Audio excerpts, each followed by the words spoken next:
ചാരംഗശാരമിത്രത്തിലേക്ക് എല്ലാവർക്കും ഒരിക്കൽ കൂടി സ്വാഗതം. സവിതയാണ് കേട്ടോ. ശ്രീകൃഷ്ണ ഗോവിന്ദ ഹരേ മുരാരേ ഹേ നാഥ നാരായണ വാസുദേവ.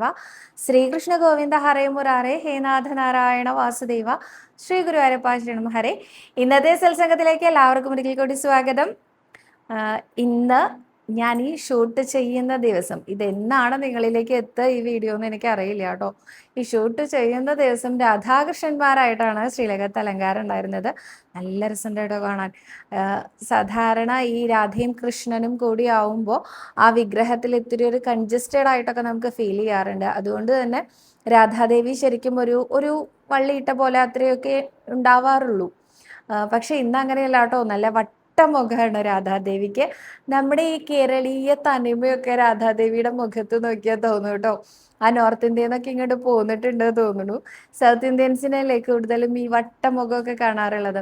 അപ്പോൾ മുഖമായിട്ട് ഇന്ന് രാധാദേവിയും ഭഗവാനും കുറച്ചിങ്ങനെ ഒരിത്തിരി അകലം പാലിച്ചിട്ടാണ്. എന്നാൽ രാധാദേവി ഇങ്ങനെ ഭഗവാന്റെ തോളിൽ ചാരി തല വെച്ചിട്ടാണ് നിൽക്കുന്നത്.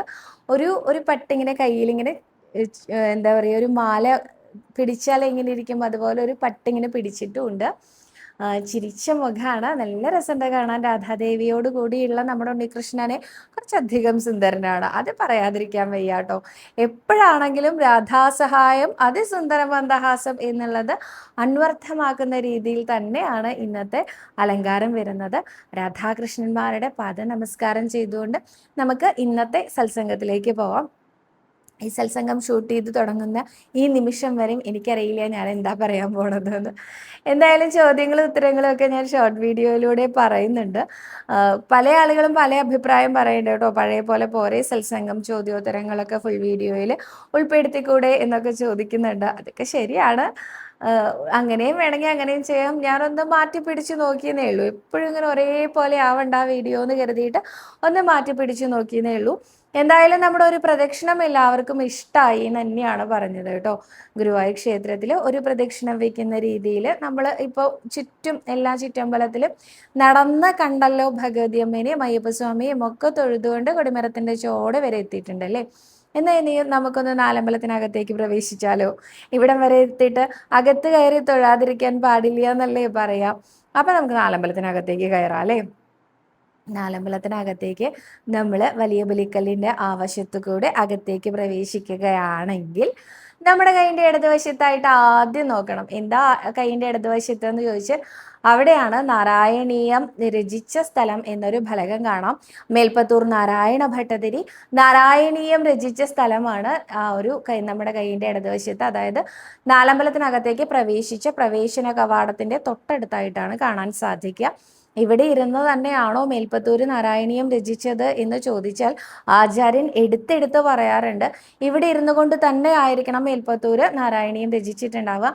അതിന് അദ്ദേഹം അനേകം കാരണങ്ങൾ പറയാറുണ്ട്. ഒന്നാമത് വാതരോഗം ബാധിച്ചിട്ടാണ് മേൽപ്പത്തൂര് ഗുരുവായൂരിലേക്ക് വന്നിരിക്കുന്നത്. അപ്പോൾ അദ്ദേഹത്തിന് കയറിയിരിക്കാനും ഇറങ്ങാനും ഒക്കെ എളുപ്പമുണ്ട് ഈ വാതിൽ മാടത്തിൻ്റെ തൊട്ടടുത്താണെങ്കിൽ. മാത്രമല്ല അവിടെ ഇരുന്നാൽ വാതിലിൻ്റെ പുറകുവശത്തായിട്ടാണ് ഇരിക്കണേ വെച്ച് പെട്ടെന്ന് ആരുടെയും കണ്ണിൽ പെടില്ല. ഇനി അതൊന്നും അല്ലാത്തൊരു കാരണം, ഒന്നിങ്ങനെ ചാഞ്ഞ് ചെരിഞ്ഞ് നോക്കിയാൽ ശ്രീലകത്തിരിക്കണ ഉണ്ണികൃഷ്ണൻ ചിരിച്ചുകൊണ്ടിരിക്കണത് കാണാനും സാധിക്കും. ഈ എല്ലാ കാരണങ്ങൾ കൊണ്ടും അദ്ദേഹം അവിടെ ഇരുന്നു കൊണ്ട് തന്നെയാണ് നാരായണീയം രചിച്ചത് എന്ന് തന്നെയാണ് ആചാര്യൻ സാക്ഷ്യപ്പെടുത്താറുള്ളത്. അവിടെ ഒരു ഫലകമുണ്ട്, അവിടെ ഒരു കെടാവിളക്കുണ്ട്. അപ്പോൾ അതൊക്കെ നോക്കി തൊഴുതോളൂ, അവിടെ ഒന്ന് തൊട്ട് തൊഴുതോളൂ. അതിനുശേഷം മുന്നോട്ട് നടക്കുന്ന സമയത്ത് നമുക്ക് നമ്മുടെ ഉണ്ണികൃഷ്ണനെ ശ്രീലകത്ത് കാണാം. ഞാൻ നേരത്തെ പറഞ്ഞ പോലെ ഉപനിഷത്ത് സുന്ദരിമാരോടൊപ്പം ഭഗവാൻ ശ്രീലകത്ത് ഉണ്ട് എന്ന് തന്നെയാണ്. അപ്പോൾ നമ്മുടെ രാധാദേവിയോടൊപ്പം ശ്രീ ഗുരുവായൂരപ്പനെ ഇന്ന് പുഞ്ചിരി തൂക്കിക്കൊണ്ട് ശ്രീലകത്ത് നിൽക്കുന്നത് കാണാം.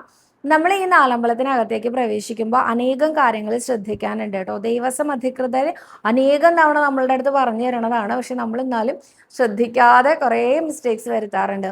ഞാൻ കാണാനിടയായിട്ടുണ്ട് അനേകം ആളുകൾ അവിടെയുള്ള സെക്യൂരിറ്റി ഗാർഡ്സിനെയും കാവലമ്മമാരെയും ഒക്കെ ചീത്ത വിളിക്കുന്നതായിട്ടും എൻ്റെ വീഡിയോൻ്റെ താഴെ തന്നെ കമൻറ്റ് വരാറുണ്ട്. വളരെ റൂഡായിട്ട് അവർ പെരുമാറണേന്ന്. പക്ഷെ ഇതിന് കുറേയൊക്കെ കാരണം നമ്മൾ തന്നെയാണ്. എങ്ങനെയാണ് നമ്മൾ കാരണമാവുക എന്ന് ചോദിച്ചാൽ വളരെയധികം പൊക്കം കുറവുള്ള ആളുകളെ ഞാനിതിൽ പറയുന്നേ ഇല്ല കേട്ടോ. അവർക്ക് വേണ്ടിയല്ല ഞാൻ പറയുന്നത്. ഒരു പരിധി, ഒരു സാധാരണ രീതിയിലുള്ള പൊക്കം, ഇപ്പം എൻ്റെയൊക്കെ ഒരു പൊക്കം എന്ന് പറഞ്ഞാൽ സാധാരണ രീതിയിലുള്ള പൊക്കമാണ് കേട്ടോ. 5'4" ഞാൻ. 164 സെൻറ്റിമീറ്ററോളം, 164 165 സെൻറ്റിമീറ്ററോളം ഉണ്ട്. അപ്പം അത്രയും ഹൈറ്റുള്ള ഒരാളാണെങ്കിൽ തീർച്ചയായിട്ടും നിങ്ങൾ അങ്ങോട്ട് പ്രവേശിക്കുന്ന ആ പ്രവേശന കവാടം മുതൽ ചാഞ്ഞും ചെരിഞ്ഞും ഗുരുവായൂരപ്പനെ തന്നെ നോക്കൂ. പല ആളുകളും ഞാൻ കണ്ടിട്ടുണ്ട്, നാലമ്പലത്തിനകത്തേക്ക് പ്രവേശിച്ചു കഴിഞ്ഞാൽ പേഴ്സ് തുറക്കുകയായി, പൈസ എടുക്കുകയായി, അതല്ലെങ്കിൽ നിങ്ങളുടെ കയ്യിൽ എന്തെങ്കിലും ഭഗവാന് കൊണ്ടുവന്നിട്ടുണ്ടെങ്കിൽ അതിൻ്റെ പൊതിക്കെട്ട് അഴിക്കുക, ഇതൊക്കെ നിങ്ങൾ മുൻപേ ചെയ്തു വെക്കണം. എന്നിട്ട് വേണം അകത്തേക്ക് പ്രവേശിക്കാൻ. അകത്തേക്ക് പല ആളുകളും കണ്ടിട്ടുണ്ട്, അകത്തേക്ക് പ്രവേശിച്ച് നേരെ തിരിഞ്ഞു നിൽക്കും. തിരിഞ്ഞു നിന്നിട്ട് അവരുടെ കൂടെ വന്നവർ, അച്ഛനമ്മ അല്ലെങ്കിൽ അനിയൻ അനിയത്തി മക്കൾ, അങ്ങനെ ആരെങ്കിലും ഒക്കെ ഉണ്ടെങ്കിൽ അവരൊക്കെ തിരിഞ്ഞ് നോക്കുന്നതായിട്ട് കാണാറുണ്ട്. നിങ്ങൾ കണ്ടില്ലേ എന്നാണോ, അല്ലെങ്കിൽ നിങ്ങൾ കാണുന്നുണ്ടോ, അല്ലെങ്കിൽ നിങ്ങൾ എൻ്റെ കൂടെ ഉണ്ടോ, ഇതൊക്കെയാണ് നോക്കുന്നത്. ഇതൊന്നും നോക്കാൻ പാടില്ല. അങ്ങോട്ട് കടന്നു കഴിഞ്ഞാൽ പിന്നെ നമ്മളും ഗുരുവായൂരപ്പനും മാത്രമേ ഉണ്ടാവാൻ പാടുള്ളൂ കേട്ടോ. ഗുരുവായൂരപ്പനെ കാണുക എന്നുള്ളതാണ് നമ്മുടെ ലക്ഷ്യം. ആ ലക്ഷ്യത്തിലേക്ക് നമ്മൾ അടുത്തുകൊണ്ടിരിക്കുകയാണ്. അതുകൊണ്ട് തന്നെ നമുക്ക് ഭഗവാനെ കാണാനുള്ള വെറും 2 സെക്കൻഡുകളാണ് അനുവദനീയമായിട്ടുള്ളത്. അതിലേക്കാണ് നമ്മളിങ്ങനെ അടുത്തുകൊണ്ടിരിക്കുന്നത്. ഇതൊക്കെ മനസ്സിൽ പറഞ്ഞുകൊണ്ട്, ഇനി പല ആളുകളും പറയാറുണ്ട് അവിടെ എത്തിക്കഴിഞ്ഞാൽ മാറൂ മാറൂ മാറൂ എന്നല്ലാതെ വേറൊന്നും കേൾക്കില്ല, ദേഷ്യം വരും അങ്ങനെ പറയുന്നത് കേട്ടാൽ. ഒരിക്കലും നമ്മളത് കേൾക്കുക ചെയ്യണ്ട. അവർ മാറൂ എന്ന് പറയുന്നത് അവരുടെ ജോലിയാണ്. അത് നമ്മൾ കേൾക്കുകയേ വേണ്ട. നമ്മൾ എന്താ കേൾക്കേണ്ടത്? നമ്മളോട് എന്താണ് ഭഗവാൻ പറയുന്നത്? ഏറ്റവും ആദ്യം എന്താ ചെയ്യേണ്ടതെന്നറിയോ? മൂക്കുകൊണ്ട് ഭഗവാനെ സ്വീകരിക്കുക എന്നുള്ളതാണ്. എങ്ങനെയാ മൂക്കുകൊണ്ട് ഭഗവാനെ സ്വീകരിക്കാം? എനിക്ക് നല്ല ഉറപ്പുണ്ട്, നിങ്ങൾ ഏത് നിമിഷമാണോ നാലമ്പലത്തിനകത്തേക്ക് പ്രവേശിക്കുന്നത്, ആ പ്രവേശന കവാടത്തിന്റെ അവിടെ നിന്ന് കൊണ്ട് തന്നെ തുളസിയുടെയും കളഭത്തിൻ്റെയും ചന്ദനത്തിൻ്റെയും ഗന്ധാണ് നിങ്ങളുടെ മൂക്കിലേക്ക് വരിക. ഇതല്ലേ നമ്മുടെ ഉണ്ണികൃഷ്ണന്റെ മണം? ആ മണം നന്നായിട്ടൊന്ന് ആസ്വദിച്ചു നോക്കൂ. ആദ്യം മൂക്കുകൊണ്ടാവട്ടെ ഭഗവാനെ നമ്മളിലേക്ക് സ്വീകരിക്കുന്നത്, അതിനുശേഷം കണ്ണുകൊണ്ട് കുടിക്കുക എന്ന് അമേൽപ്പത്തൂരൊക്കെ പറയാറുള്ളത്. കണ്ണുകൊണ്ട് എങ്ങനെയാ ഭഗവാനെ കുടിക്കുക? അവിടെ നിന്നാൽ നമുക്ക് മനസ്സിലാവും കണ്ണുകൊണ്ട് ഭഗവാനെ എങ്ങനെയാ കുടിക്കുക എന്നുള്ളത്. നമ്മളെ നോക്കന്നെ ഗുരുവായൂരപ്പനെ, ചാഞ്ഞും ചെരിഞ്ഞും എന്താ പറയാ, ഒന്ന് കാലുയർത്തിയും എങ്ങനെയൊക്കെ സാധിക്കുമോ അങ്ങനെയൊക്കെ ഗുരുവായൂരപ്പനെ തന്നെ നോക്കുക. ഇനി അലങ്കാരം, ഉച്ചപൂജ കഴിഞ്ഞിട്ടുള്ള സമയമാണെങ്കിൽ ഉച്ചപൂജ തൊട്ട് പിറ്റേ ദിവസം രാവിലെ നിർമാല്യത്തിന് വരെ ഒരേ അലങ്കാരമാണ് ഉണ്ടാവുക. ഉച്ചപൂജയ്ക്കാണ് അലങ്കാരം ഉണ്ടാവുക. അതുവരെ മുഖം മാത്രമാണ് ഗുരുവായൂരപ്പൻ്റെ ചന്ദനം ചാർത്തിയിട്ടുണ്ടാവുക. അപ്പോൾ ഉച്ചപൂജയുടെ സമയം കഴിഞ്ഞതിന് ശേഷം ഉച്ചയ്ക്കോ വൈകുന്നേരമോ രാത്രിയോ ആണ് നിങ്ങൾ തൊഴുന്നതെങ്കിൽ അലങ്കാരം എന്താണ് എന്നുള്ളത് ഉച്ചപൂജ കഴിഞ്ഞാൽ അടുത്ത നിമിഷം തന്നെയാണ് തൊഴുന്നത് എങ്കിൽ അവിടുത്തെ ഉദ്യോഗസ്ഥന്മാരോട് ചോദിക്കാം. അതല്ല എങ്കിൽ നിങ്ങൾക്ക് മൊബൈലിൽ നോക്കി ഏതാണ് അലങ്കാരം എന്ന് മനസ്സിലാക്കിയതിന് ശേഷം കയറാം. നമുക്ക് ദേവസ്വത്തിന്റെ ചാനലിൽ കുമാരേട്ടന്റെ വർണ്ണന എല്ലാ ദിവസവും 1:30 മുതൽ 2 മണിക്കുള്ളിൽ വരാറുണ്ട്. അപ്പോൾ അതൊന്ന് നോക്കി കൺഫേം ചെയ്തിട്ട് കയറാം. അതല്ലെങ്കിൽ അവിടെ നിൽക്കുന്ന ആരോടെങ്കിലും ചോദിച്ചാൽ അവർ എന്താണ് അലങ്കാരം എന്ന് പറഞ്ഞു തരും. അപ്പോൾ ഒരു ചോദ്യം നിങ്ങൾക്ക് ചോദിക്കാം, അതെന്താ സവിത ഞങ്ങൾക്ക് നോക്കിയാൽ മനസ്സിലാവില്ലേ എന്ന്?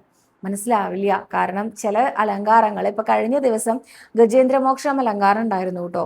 ഞാൻ കാണുന്ന സമയത്ത് ഗജേന്ദ്രമോക്ഷം എനിക്ക് വ്യക്തമായിട്ട് കാണാൻ സാധിച്ചു.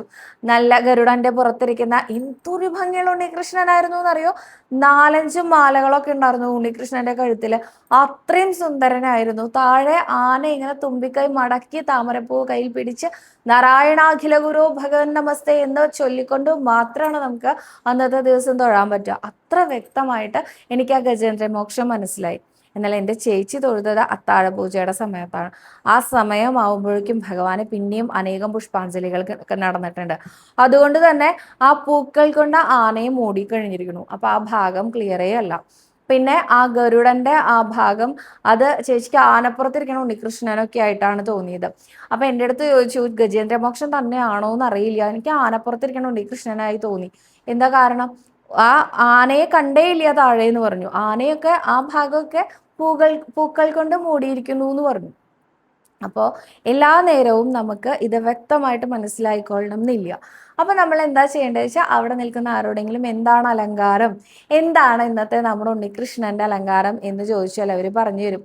വ്യക്തമായിട്ട് പറഞ്ഞു തരണം എന്നുള്ളതാണ് എൻ്റെ ആഗ്രഹം. പക്ഷെ ചില ആളുകൾ വെറുതെ ഉണ്ണികൃഷ്ണൻ എന്ന് മാത്രമേ പറയുള്ളൂ. ചില ആളുകൾ വെണ്ണകൃഷ്ണൻ എന്ന് പറയാറുണ്ട്. ചില ആളുകൾ വ്യക്തമായിട്ട് പറഞ്ഞു തരും, മുരളിൽ കെട്ടിയ ഉണ്ണികൃഷ്ണനാണ്, അല്ലെങ്കിൽ വെണ്ണ കൈ പിടിച്ച് നിൽക്കുന്ന ഉണ്ണികൃഷ്ണനാണ്. അപ്പൊ അങ്ങനെ പറഞ്ഞു തരും. അങ്ങനെ പറഞ്ഞു തരുന്നുണ്ടെങ്കിൽ നമുക്ക് നോക്കിയാൽ മനസ്സിലാക്കാൻ പെട്ടെന്ന് എളുപ്പമുണ്ട്. അപ്പൊ ഗജേന്ദ്രമോക്ഷത്തിന്റെ അന്നത്തെ ദിവസമാണെങ്കിൽ പെട്ടെന്ന് നമുക്ക് 2 സെക്കൻഡ് കൊണ്ട് നമ്മൾ എന്തൊക്കെ നോക്കും? ഉണ്ണികൃഷ്ണന്റെ മുഖം ശ്രദ്ധിക്കുവോ, അതോ ഗരുഡന്റെ പുറത്താണോ എന്ന് ശ്രദ്ധിക്കുവോ, അതോ ആനയുണ്ടോ എന്ന് ശ്രദ്ധിക്കുവോ? അപ്പൊ നമുക്ക് എന്തൊക്കെയാ ശ്രദ്ധിക്കേണ്ടതെന്ന് അറിയാത്തൊരവസ്ഥ വരും അല്ലെ? അങ്ങനെ വരാതിരിക്കാൻ വേണ്ടിയിട്ടാണ് പറയുന്നത്. നിങ്ങളൊന്ന് ചോദിച്ച് കൺഫേം ചെയ്ത്, അല്ലെങ്കിൽ മൊബൈലിൽ നോക്കി കൺഫേം ചെയ്തതിന് ശേഷം അകത്തേക്ക് പ്രവേശിക്കുകയാണെങ്കിൽ വളരെ വ്യക്തമായിട്ട് നമുക്കത് മനസ്സിലാക്കാൻ സാധിക്കും കേട്ടോ. അങ്ങനെ മനസ്സിലാക്കി തൊഴുമ്പോൾ എന്താണെന്ന് വെച്ചാൽ നമ്മുടെ ഉണ്ണികൃഷ്ണൻ ഇന്ന് ഇന്ന അലങ്കാരത്തിൽ എന്നെ അനുഗ്രഹിച്ചുല്ലോ എന്ന് തോന്നുന്ന തരത്തിൽ നമുക്ക് തൊഴാനായിട്ട് സാധ്യമാവും. നമ്മുടെ ഉണ്ണികൃഷ്ണന് പല തരത്തിലുള്ള വികൃതികളും ഉണ്ട് കേട്ടോ. ചില അമ്മമാരോ അല്ലെങ്കിൽ ചില ഭക്തര് ഇങ്ങനെ മനസ്സിൽ വിചാരിക്കും, ഉണ്ണികൃഷ്ണൻ ഇന്ന് ഇന്ന രൂപത്തിലായിരുന്നെങ്കിൽ, അല്ലെങ്കിൽ എനിക്ക് ഇന്ന രൂപത്തിൽ കാണണം എന്നാണ് ആഗ്രഹം എന്ന്. കൃത്യമായിട്ട് ആ അലങ്കാരം എന്നാണോ ചാർത്തിയത് അന്ന് ആ ഭക്തനെ കൊണ്ടുവരും. ഇനിയിപ്പോൾ അതല്ല സംഭവിച്ചത്, അനേകം കാലത്തിന്റെ കാത്തിരിപ്പിന് ശേഷം ഒരു ഭക്ത വരികയാണ്. ആ ഭക്തയ്ക്കാണെങ്കിൽ ആ ഉണ്ണികൃഷ്ണനെ ഓടക്കോഴി ഉതുന്ന ഉണ്ണികൃഷ്ണനായിട്ട് കാണാനാണ് ഇഷ്ടം. അപ്പോ ഭഗവാനെ, എനിക്ക് ആ കാല് രണ്ടും പിണച്ച് നിൽക്കുന്ന ആ ഉണ്ണികൃഷ്ണനെ, ഓടക്കോഴിൽ ഊതി നിൽക്കുന്ന ഉണ്ണികൃഷ്ണനെ കാണണമെന്നാണ് കേട്ടോ ആഗ്രഹം എന്നൊക്കെ പറഞ്ഞുകൊണ്ട് വരും. അന്നാണെങ്കിലോ മത്സ്യാവതാരമായിട്ടാവും ചാർത്തിയിട്ടുണ്ടാവുക. എന്നാൽ ഈ ഒരു ഒറ്റ ഭക്തയ്ക്ക് മാത്രം ആ ഉണ്ണികൃഷ്ണൻ അതേമാതിരി കാണിച്ചു കൊടുക്കും. അങ്ങനെ അനേകാനുഭവങ്ങൾ ഉണ്ടായിട്ടുണ്ട് കേട്ടോ. ഈ കുമാരേട്ടന്റെ വർണ്ണനയിൽ കേട്ടത് ഇതാണ്, പക്ഷെ ഞാൻ കണ്ടത് അങ്ങനെയല്ല എന്ന് പറയുന്ന അനേകം പേരെ എനിക്കറിയാം. കാരണം അവരുടെ മനസ്സിൽ ഉണ്ണികൃഷ്ണനെ അങ്ങനെ കാണണമെന്നാണ് ആഗ്രഹം.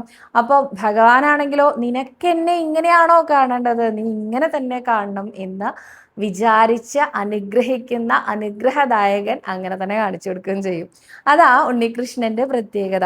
അപ്പൊ നിങ്ങളൊന്ന് ആലോചിച്ച് നോക്കൂ, നിങ്ങളുടെ മനസ്സിൽ ഏറ്റവും കൂടുതൽ ആഗ്രഹമുള്ള ഉണ്ണികൃഷ്ണന്റെ ഏത് അലങ്കാര രൂപമാണ് കാണേണ്ടതെന്ന് അത് താഴെ കമന്റ് ചെയ്യുകയും വേണം. മാത്രമല്ല അത് ഗുരുവായൂരപ്പനോട് പ്രാർത്ഥിക്കുകയും വേണം.